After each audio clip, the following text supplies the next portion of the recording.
Welcome to Authentic with Brazil 201. I'm your host, Brazil 201, and on today's episode, we're going to talk about how the DNC, led by the ultimate white boy cuck, Ken Martin, has decided to rig the DNC process so that Gavin or Kamala, whichever lame candidate, is the 2028 nominee and will then lose to future President JD Vance or future President Marco Rubio. Now, I just want to preface a lot of things here. I am not a DSA person.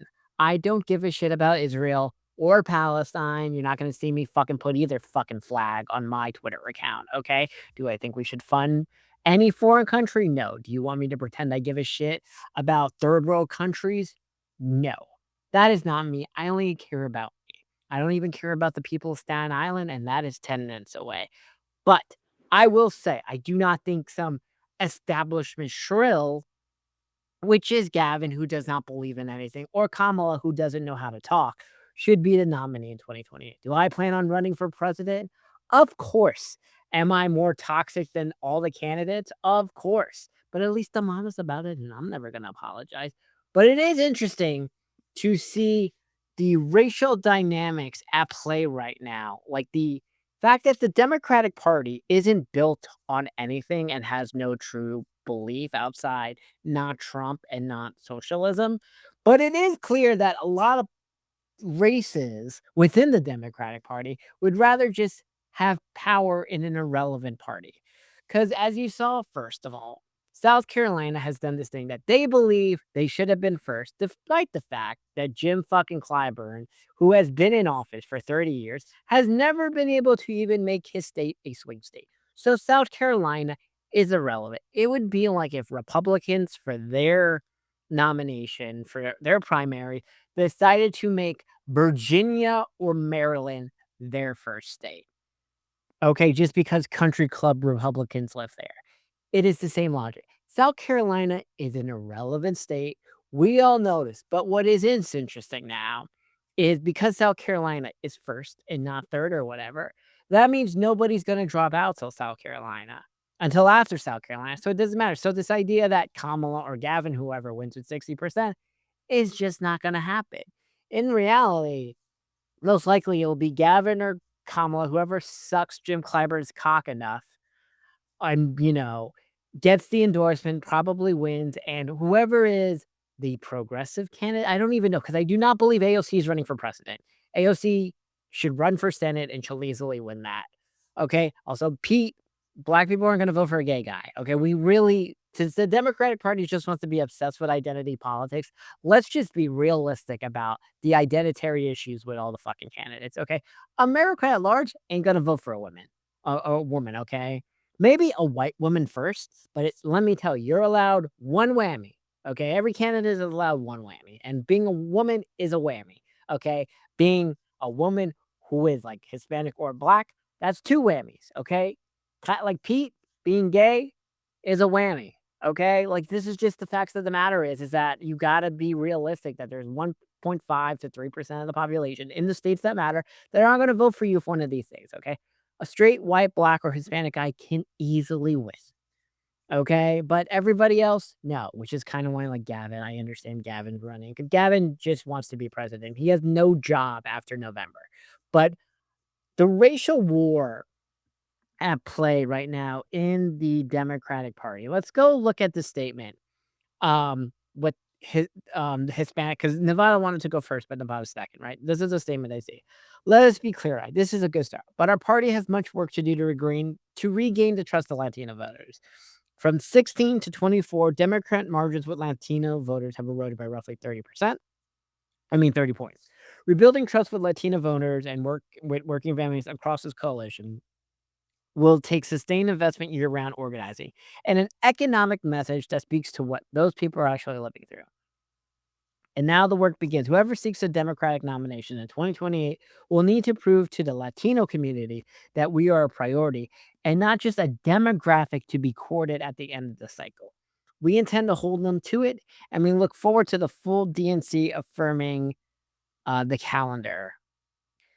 Now, here is what the The South Carolina Democratic Party chair said to a reporter, which is amazing because it's not like South Carolina has a Democratic Party besides Jim Clyburn, who I hope to fucking God is gerrymandered out of his district now.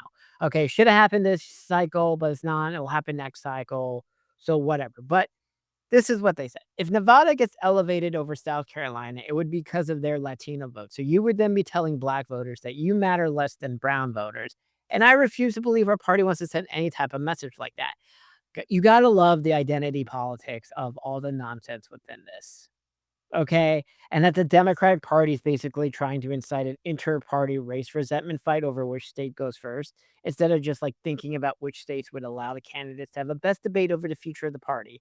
But Democrats just love to stoke racial resentment. And it's interesting 'cause now look, in Michigan, I was a Mallory person. I live in New Jersey. I just wanna say, there's a lot of things. I hate you Mish voter on Twitter. I fucking despise Abdul El Sayed, right? I guess reluctantly, I would vote for Haley. I was like a Mallory person, okay? But I also fucking hate every candidate Liz Smith works with because Liz Smith is just fucking runs 2012 style campaigns, and I'm kinda glad all her candidates are gonna get blown the fuck out. Do you see I hate everybody? In this, I really fucking hate everybody who runs everything, right? But looks like we're kind of getting this. Here's the thing: Whitmer has endorsed Haley Stevens in the Michigan Senate race, and what's interesting is that the Poly Market and Cal shooting still have Saeed at 70. And if Democrats were just honest and said, "I don't think a Muslim can win statewide," just fucking say it, because that's what I think. I don't think he can win because he's a Muslim statewide, and this is why in Ohio, which we're seeing similar fucking evidence, by the way, in Ohio with Vivek, who's running for governor. Vivek is underpolling the Senate race that's going on by 3 to 4 points in every poll consistently, okay?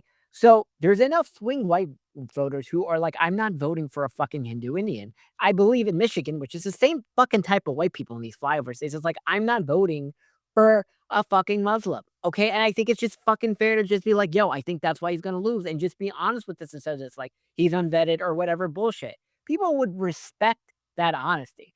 Though it is funny because there's a video coming out at this Haley Stevens, Gretchen Whitmer, rally that happened today of some black lady saying, "You know what? Abdullah Saleh, he doesn't care about black people. He only cares about fucking people who speak Arabic. He comes in speaking Arabs and all this." So you have to see that like the black voters across the like humanity states really are stoking these racial dynamics with everyone who's not white. Cause I guess there's an assumption that they're like they can't deal with that. But like this racial war with Latinos, this racial war with Arabs, they're just mad they're not the golden chalice of the Democratic Party anymore.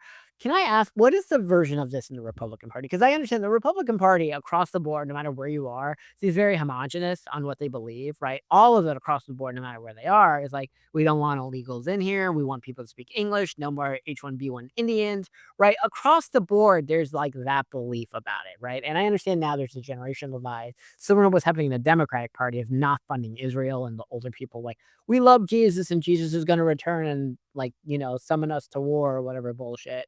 Right? But with the exception of, like, that thing, and I guess the data center thing is as well, right? That, like, Trump is pro data center, but everybody across the board is anti data center because you know how you can get people pro data center? Is if these data centers just start cutting checks, like do dividends to the towns they're in, right? To the surrounding towns. Like we'll pay a higher electricity price. We will pay higher property tax. We will also give like a $300 check a month to every resident or whatever, right? Because then you get people on it. You just have to give people money and then they just learn to deal with it. It's very simple on that. But back to the Whitmer Haley Stevens thing. If Haley Stevens does not win this, um, does not win this primary after the Whitmer endorsement, it proves that Gretchen Whitmer has no sway in Michigan anymore, which also is interesting because of the 2028 primary is South Carolina, Nevada, New Hampshire, New Mexico, then Michigan, then Virginia, right? So if Saeed wins, right, and which Saeed, I think if Saeed wins the primary, I don't think he's going to win in general, but let's say he does, right? It's what he wants, right? Because like, that's it. He has more sway. Whitmer will be out of office by then, the whole shebang. This all could have been avoided if Gretchen Whitmer just ran for Senate. Because we all know a woman is not going to be president, whether it's Gretchen Whitmer, whether it's Kamala Harris, whether it's AOC. Okay, we all know the first woman president is going to be some hot white woman who runs as a Republican, who is strong and whatever. Also, can we I don't care if you call me misogynistic, but yo, MGP in Washington or Seattle, where the fuck she's from, yo, she released a video. She became a baddie. She looks so hot. And this is what I have to say again, within if Haley Stevens just got on fucking Ozempic and just or whatever, like, just became slightly more hotter, I bet she would do better, because this is all a visual medium, okay? It's why people like Mallory. Mallory was hot, or she is hot. Like, if Haley Stevens was just half as hot as Mallory, which is why, like, AOC does well. AOC is hot. If AOC was some ugly fat chick, would people really, like, connect to her? No. Okay? Because looks are all that fucking matter. Okay? You think we're gonna get, like, the next president post-Trump is gonna be some ugly fat person? No. Look at, like, Slotkin. She's on Ozempic now. She's attractive, but before she wasn't. Okay? This is it. It is interesting, but fuck Jim Clyburn, okay? Like, honestly, fuck South. This is the last time South Carolina is ever gonna matter, because come 2032, after the census and California and New York and a lot of these Democratic states, and even a lot of those blue wall states lose, electoral they lose things in the census, right? It is going to be like, "Oh, Arizona should go first, or North Carolina." Like, this is the thing. The argument should have been North and South Carolina should have been paired together, because then you can it's like, make sense, but we have to pretend South Carolina is, like, them all wisdom people, when it's just about making Jim Clyburn's 87-year-old dick feel good about himself. Fuck him, hope he gets gerrymandered, I don't care, okay?